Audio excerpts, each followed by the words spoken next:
Hi guys, coming at you today with a 60 card Brilliant Invoked Monarchsworn deck profile. Okay, so starting off with the monsters in Monarchsworn, you're going to want to play 3 of Erebus the Underworld Monarch. Yeah, there's no explanation needed here, he's amazing. He has graveyard effects, which is why he synergizes with the whole milling strategy. And he allows you to mill Pantheism and take advantage away from the opponent, so he's really good. Aether, so it gets you a whole lot of card advantage, allows you to summon Kuraz from the deck and interrupt your opponent's plays. Next we play Kuraz at 2. Kuraz allows you to get that draw power, allows you to pop return to turn your extra deck back on, which is going to be important. This deck has a lot of problems with, in terms of aiming your playstyle to go through and not pop, and not do certain effects that lock you out of the extra deck before you need to. Anyway, so that's it from the Monarchs. The next card up is Edia the Heavenly Squire. Her Grave effect allows you to add back any banished Monarch spell and traps, which you're going to be doing a lot. And she summons Eidos from the deck, allows you to get those extra tribute summons, get your tribute engine going. Yeah, terrific. Next up is 3 Eidos. So there's an argument to play just 2 Eidos rather than 3. But you'd probably want to go with 3 because you really want to get enough tribute summons, and you want to mill these and have them in the graveyard. Sometimes you'll mill all 3, and that's a sad life, but if you mill 2 and you only have 2, that's it. No more tribute summons for you. So yeah, it's important to have these in the deck. And we've got now the Light Swans. So we've got our 3 Lumina and our 1 Raiden. So effectively what Lumina does is allows me to convert cards in my hand to monsters on the field. Lumina makes Dante, Lumina makes Curious, Lumina makes Mistworm, Trish, everything. So she's really good. And this is why I want to see her more often than him. I can mill him, he's okay.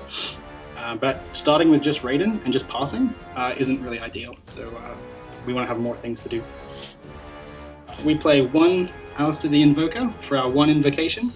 Effectively, you don't want to search this guy and normal summon him all the time. You basically want to banish him with Snow and then use Invocation's effect to add him back. So that's why you're going to play him at 1. We don't really want to open him. Then we've got, next up is our Clowns. We've got the Wombo combo here. So Fairy Tale Snow converts 6 cards in your graveyard plus this guy into a rank 4. And yeah, it's terrific. And then we've got our 2 tuners, Glow Up Bulb and Jet Synchron. And yeah, so just graveyard effects summon themselves back out. Easy to understand. Makes Trish, makes Purgatrio, and Nat Beast. So there you go. And we've got our 1 Garnet. This should actually be Gem Knight's Garnet or Lapis Lazuli, whatever you have. I'm just proxying this today. Okay, so first up with the spells, we've got our Monarch spell and traps. And the first one up is Pantheism. So amazing card. We need it back at 3, Konami. Please watch this video and like, rate, and subscribe. But also, put Pantheism back to 3. Yeah, no, it's a terrific card. Mill it, send it, draw with it, add it back with EDR, that sort of thing. Then we've got our 3 of Tenacity. So you need 3 to reveal with Pantheism, or to see it, so you can add Stormforce, something like that. Yeah, you need this. We've got 3 Return of the Monarchs. So Return of the Monarchs allows you to get crazy advantage plays. What you'll do is just summon your Aether, and then summon Kuraz, and then you'll pop this card in Kuraz, draw 2, and search a card. So that's, I can't even count, that's probably like a +2 and card advantage right there, which is great. Then we've got our 1 of Monarch spells, our 1 Strike of the Monarchs, and our 1 Monarch Stormforth. Finally, an ultra rare. As far as these go, this is self-explanatory. It's at 1. You tribute over stuff. It's pretty powerful. This one, people wouldn't have seen a lot. So what it does is it effectively is a Forbidden Chalice if you tribute a face-up tribute summon monster you have. Or you can use the Graveyard effect, which changes the attributes of the monsters on the field. And this is actually the most important use of this card, because what it'll do is allow you to Invocation diffuse anything you want to. It'll allow you to make Nat Beast, or Beals, or Curious, or anything. So this card here is very important to the deck, and I wouldn't play without it. Just to go back on that first effect there, in fact, it doesn't even neg you that hard. It just tributes a monster, you negate an effect on the field, and then you draw one card. So if you do draw this, and you have a way to tribute summon, you're still doing pretty good. So you can still draw a card and negate something, so yeah.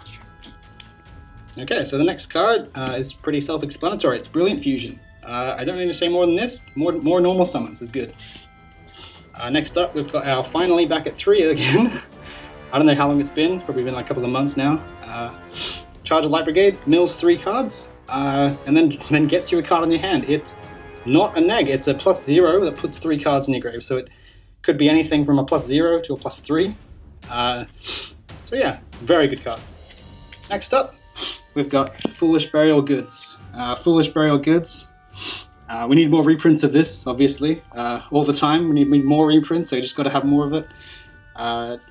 But no, it sends Pantheism to the grave. It sends Invocation to the grave when you have a banished Alistair.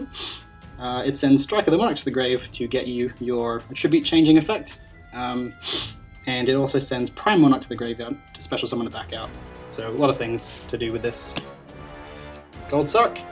What this card does is it summons our Giant Rex.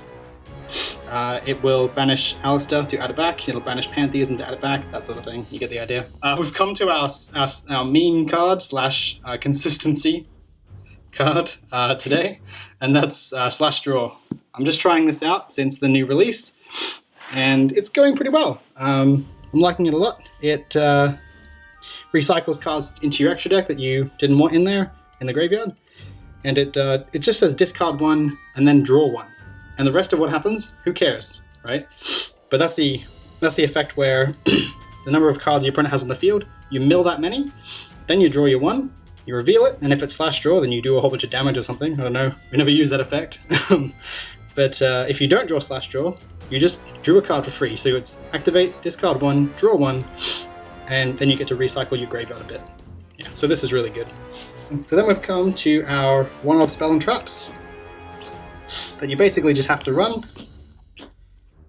because we're in a 60 card deck and we like to do some sacky things. So Rhoda will search Raiden and Idia, Invocations for Invocation, Monster Reborn, Soul Charge, we all know what these do, Foolish Burial, yep, no explanation needed here. Reasoning is pretty sacky sometimes, depending on how that resolves, but yeah, these are all good.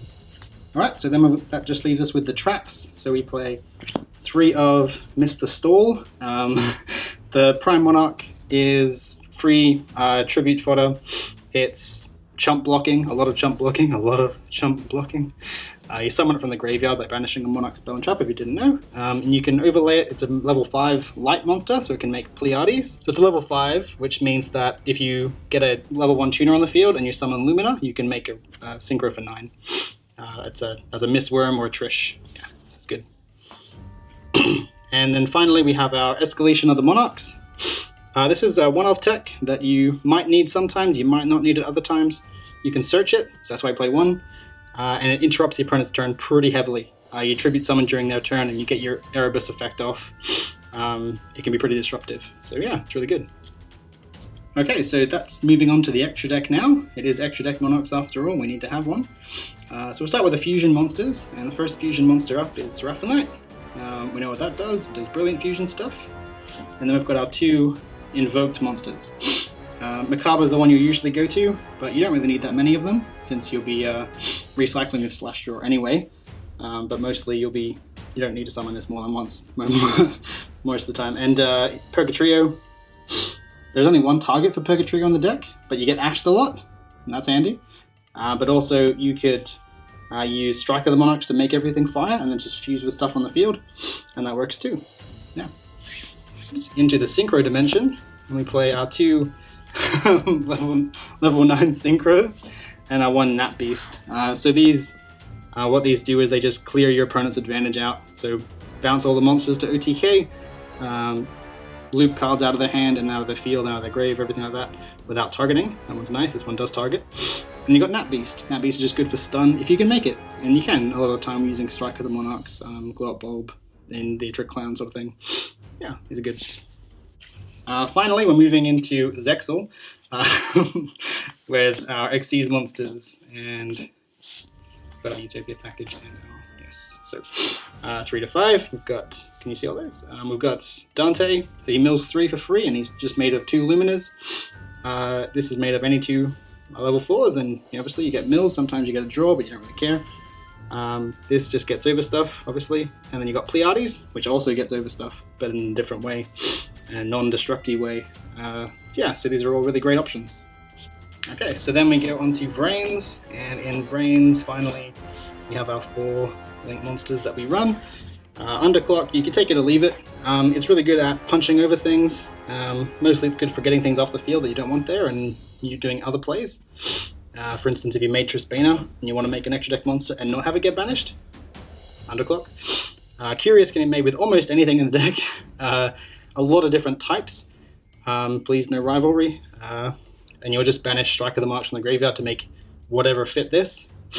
So that works really well, and it'll send you cards, and it'll get you mills, and it's really good. And Skull-Dread. Skull-Dread's one of the ones that you will make off Brilliant Fusion like 90% of the time, or Soul Charge, and amazing card for the deck. Yeah, so we run all these. Cool.